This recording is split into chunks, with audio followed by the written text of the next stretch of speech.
किसी समय एक जंगल में एक गीदड़ और तीतर साथ रहा करते थे। उनकी आपस में गहरी दोस्ती थी।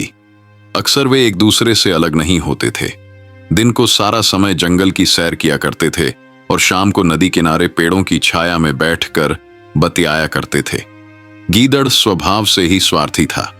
एक दिन उसने तीतर से कहा, तुम मेरे दोस्त हो। कहते हैं सच्चा मित्र वही होता है जो दोस्त को हंसा सके तो रुला भी सके, भूख मिटा सके तो समय पड़ने पर प्राण भी बचा सके। मैं तो तुम में ऐसी कोई सामर्थ्य नहीं देखता हूं, सो तुम्हारी दोस्ती का क्या भरोसा। बिना परखे तुम ऐसा कैसे सोच सकते हो। तीतर ने जवाब दिया, मेरे पीछे पीछे चले आओ, देखो मैं तुम्हें कैसे हंसा हंसा कर लोटपोट करता हूं। तीतर उड़ता हुआ चला और गीदड़ जमीन पर उसके पीछे पीछे चलने लगा। आखिर में दोनों एक संकरी पगडंडी के पास पहुंच गए, जिस पर से दो थके हुए मुसाफिर एक दूसरे के पीछे चल रहे थे। पहले मुसाफिर के कंधे पर लकड़ियों का एक गट्ठर रखा हुआ था और दूसरा अपने बूट हाथों में लिए हुए था। तीतर नीचे आकर उस गट्ठर पर जा बैठा।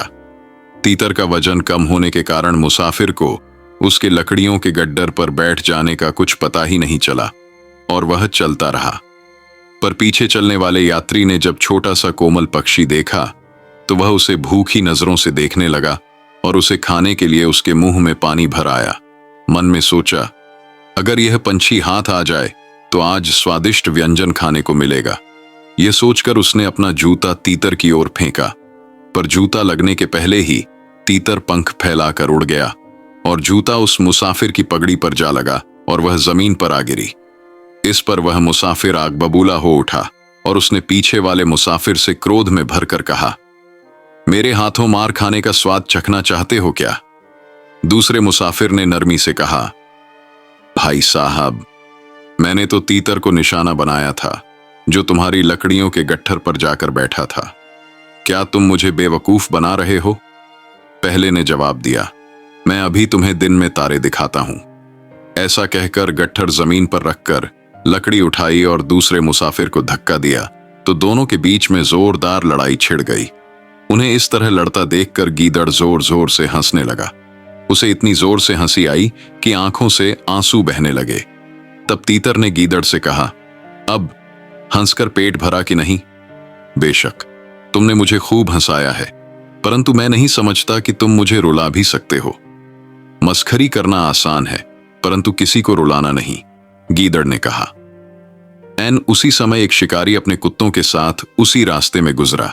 शिकारी को देख तीतर ने गीदड़ से कहा, अब मैं तुम्हें रुलाकर दिखाऊंगा। वह जो सामने पेड़ है उसके कोटर में जाकर छिप जाओ और फिर देखते जाओ मेरे रंग। गीदड़ दौड़कर उस कोटर में जाकर छिप गया। फिर तीतर शिकारी के कुत्तों के ऊपर से उड़ने लगा ताकि कुत्तों का ध्यान उसकी ओर आकर्षित हो सके। कुत्तों ने जब तीतर को अपने ऊपर उड़ते देखा तो वे भौंकते हुए उसे पकड़ने को दौड़े। तीतर भी उड़कर उसी पेड़ पर जा बैठा जिसमें उसका दोस्त गीदड़ छिपा हुआ था। कुत्ते भी तीतर का पीछा करते हुए उसी पेड़ के पास आ पहुंचे तो उन्हें गीदड़ की बू आई। इससे वे जोर जोर से भौंकने लगे। कुत्तों के भौंकने की आवाज सुनकर शिकारी उसे पेड़ के पास आया और गीदड़ को उसकी पूंछ से खींचकर बाहर निकाला। फिर तो कुत्तों ने गीदड़ पर हमला करके उसे अधमरा कर डाला और गीदड़ चित होकर जमीन पर ऐसे जा पड़ा जैसे प्राण ही न हो। जब कुत्ते और शिकारी उसे मरा जानकर वहां से चले गए तो काफी देर के बाद गीदड़ ने जब आंखें खोली तो देखा तीतर पेड़ की डाल पर बैठा मुस्कुरा रहा था। उसे होश में आता देखकर तीतर ने पूछा, तुम्हें रोना आया? गीदड़ ने दर्द से कुलबुलाते हुए कहा, मेरी जान पर बनाई और तुम्हें हंसी सूझ रही है।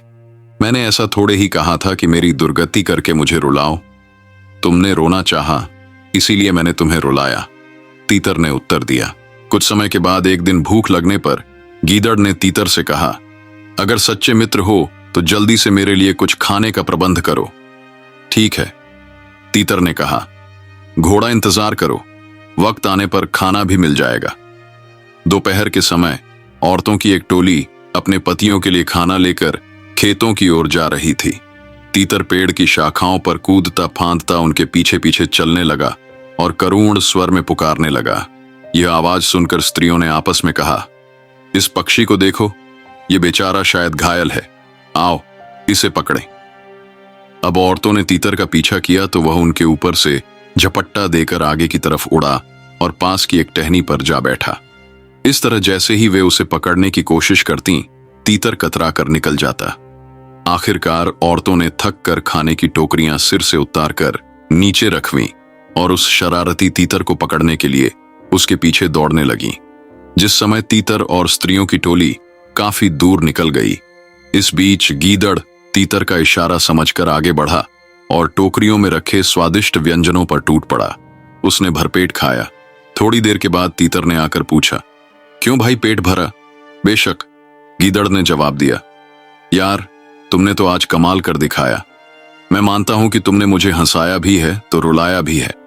अब बाकी है सबसे कठिन और आखिरी परीक्षा। जब तुम मेरी जान बचाओगे तो मैं मानूंगा कि तुम मेरे सच्चे दोस्त हो। उदास होकर तीतुर ने उसकी राय से सहमत होते हुए कहा, तुम ठीक कहते हो, पर मैं हूं तो नन्हा सा कमजोर जीव। पर मौका मिला तो इसे भी साबित कर दिखाने में पीछे नहीं रहूंगा। अब चलो जंगल में वापस चलें। जिस पुल पर से हम आए थे वह तो यहां से काफी दूर है, इसलिए आओ नदी पार करके उस ओर चलें। मेरी एक मगर से दोस्ती है, वही हमें अपनी पीठ पर बिठाकर उस पार पहुंचाएगा। दोनों नदी पर आए और मगर से मिले। मगर ने उन्हें पीठ पर बैठने की स्वीकृति दे दी तो वे मगर की चौड़ी पीठ पर जाकर लेट गए। मगर नदी में तैरने लगा। जब वह नदी के बीच में पहुंचा तो तीतर ने गीदड़ के कान में कहा, मगर शायद कोई चालाकी कर रहा है। वह हमें मार कर खा जाना चाहता है। अगर वह हमें यहां बीच मंझधार में नीचे फेंक दे तो क्या करेंगे? भय से गीदड़ पीला पड़ गया और भयभीत होकर उसने कहा, मगर ने अगर ऐसा किया तो हम क्या करेंगे? खैर, मुझे तो कोई खतरा नहीं है, मैं तो एकदम उड़ जाऊंगा, परंतु मुझे तुम्हारी चिंता सता रही है। तीतर ने लापरवाही से जवाब दिया। मौत का ख्याल आते ही गीदड़ को कंपकपी छूटने लगी और उसने मगर को कसकर पकड़ लिया। बीच रास्ते में मगर ने कहा, मुझे बहुत भूख लगी है, कुछ खा लेना चाहिए। अब हमसे चालाकी मत करो। तीतर ने मगर से कहा, मैं तो उड़कर चला जाऊंगा और अगर तुम समझते हो कि तुम मेरे दोस्त गीदड़ को खाकर अपनी भूख मिटाओगे तो यह अनुमान भी गलत साबित होगा, क्योंकि यह गीदड़ जब भी किसी भयानक यात्रा पर निकलता है तो अपने प्राण घर में ताला लगाकर बंद करके आता है। सच, मैंने तो ऐसी बात पहले कभी नहीं सुनी, मगर ने अविश्वास से भरकर कहा। तो भाई आजमा कर देख लो, तीतर ने आगे कहा। परंतु दोस्त, बहुत निराश होना पड़ेगा। गीदड़ को खाने पर महसूस करोगे कि नरम मांस नहीं, कोई सख्त पत्थर चबा रहे हो। यह सुनकर मगर ने चुप्पी साध ली और शांति से तैरने लगा, पर गीदड़ के प्राण तो जैसे मुट्ठी में थे। अंततः बिना किसी अनचाही मुसीबत के वे नदी पार आ पहुंचे। मगर उनसे विदा लेकर वापस नदी में चला गया। अब तो यकीन हो गया मैं जान बचाने वाला साथी हूं, तीतर ने कहा। बेशक प्यारे दोस्त, तुमने मेरे लिए सब कुछ किया, यहां तक कि मेरी जान भी बचाई, परंतु तुम जैसे शरारती दोस्त से सावधान रहना अच्छा। जो जान बचा सकता है वह प्राण लेने में भी देरी नहीं करेगा। यह कहकर गीदड़ वहां से खिसक कर चला गया और फिर कभी तीतर को नजर नहीं आया।